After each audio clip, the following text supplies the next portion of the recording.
The witches did not linger long in sorrow, for the Story Witch had brought glad tidings of her own. Born was her dragon child, safe and sound. Her fellow witches offered up their blessings, eagerly debating how to celebrate the child's birth.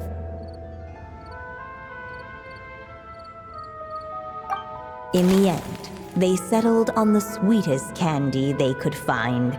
After all, what could be sweeter than the arrival of new life? And so, the witches' gathering turned into a birthday celebration. In the midst of the dragon child's birthday celebration, the seer witch proclaimed her prophecy. The child had been given the evil dragon's name, and with it, the burden of its fate. But hearing this, the Story Witch vowed to rewrite it all, for such was her love and resolve. And so the other witches offered their gifts in turn, marvels as rare as any in the cosmos. Together, they sought to test one of the fundamental laws of this world, in part to support a mother's love, and in part to sate their own curiosity. Oh, and I almost forgot. Our new guests came bearing blessings of their own.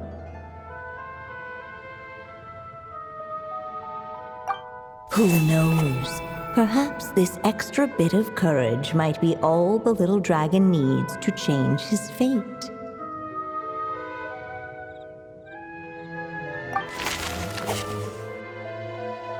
The little dragon grew with each passing day, and the Story Witch, who loved him dearly, built him a big, beautiful castle.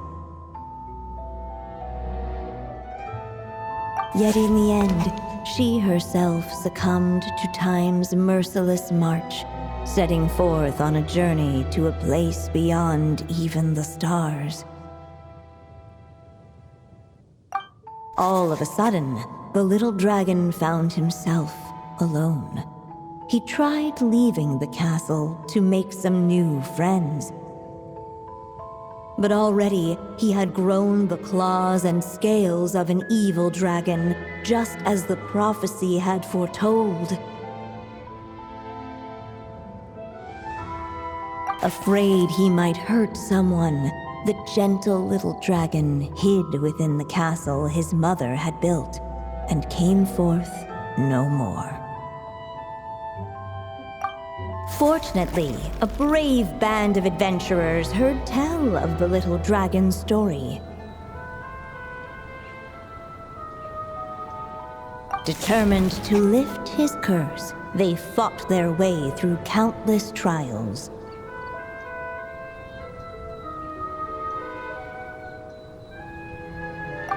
To help him, they offered up their blessings and made a wish to the goddess of fate. At last, their wish was granted. Shaking off his scales, the little dragon stepped out of the tower's gloom. But his time in the world beyond the castle would soon teach him this gift would bring blessings and trials of its own.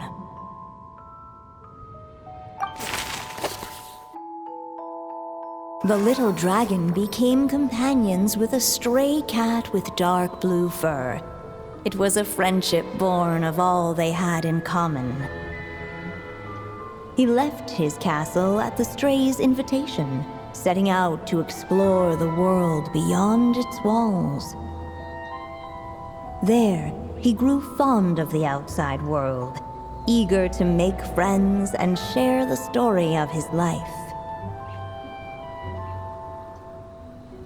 Taken by the dragon's story, the stray tried to write it down.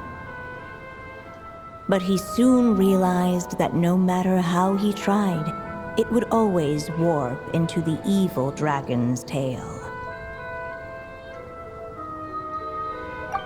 Unable to preserve his story, the little dragon wandered astray. Fortunately for him, a certain prophetess had left behind a prophecy to guide him. The wind took the prophecy and swept it off into the distance, and so the little dragon was shown a path to wander. Following the wind's guidance, the little dragon made his escape. In turn, the prophetess affirmed the little dragon's choice, leaving an extra secret as her parting gift. Now that you've made up your mind, I shall keep my promise by explaining fate's little trick. Long, long ago, the gods of the high heavens gave the world outside the castle a magic of its own. They called it storytelling. It was a magic of almost unshakable power that governed how people met, grew close, and understood one another. Each person had a story meant for them and them alone, one whose ending was written in the heavens long ago. In truth, your story and the evil dragons are simply two versions of the same tale, and that is something the magic of storytelling cannot abide. Beyond the castle's walls, your story cannot take root, for the evil dragon's tale has done so already.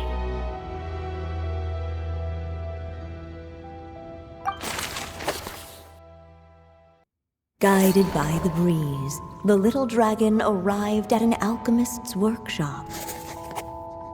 There he was greeted by a clay figure, a child molded by the sage witch's hands.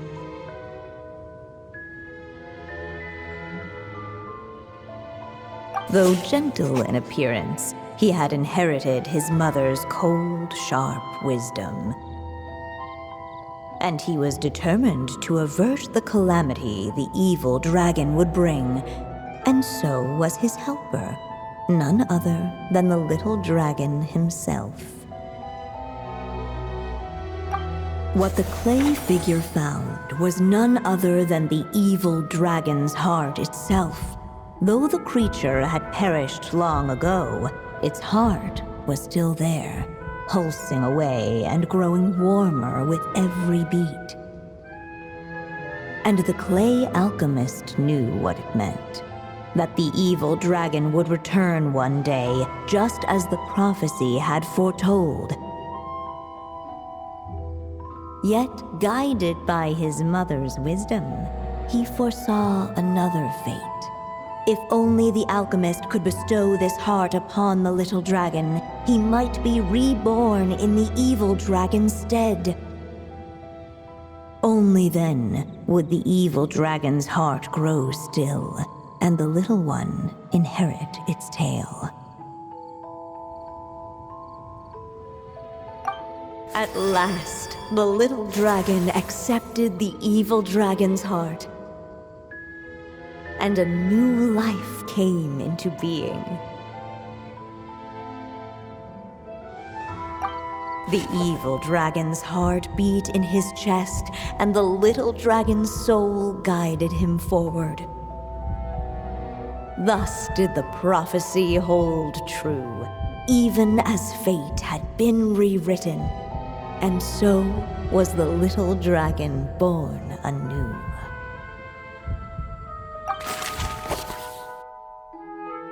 Suddenly, and without warning, the powers of darkness struck.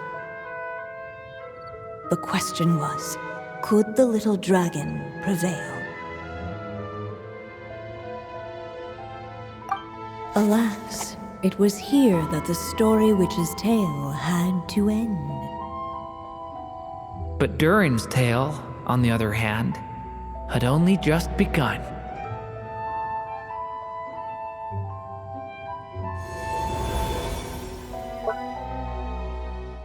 Why does Ashru sit up on the counter? To welcome our...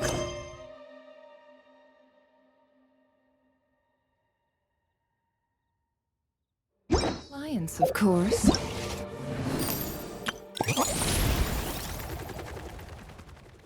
Kitty's gotta earn...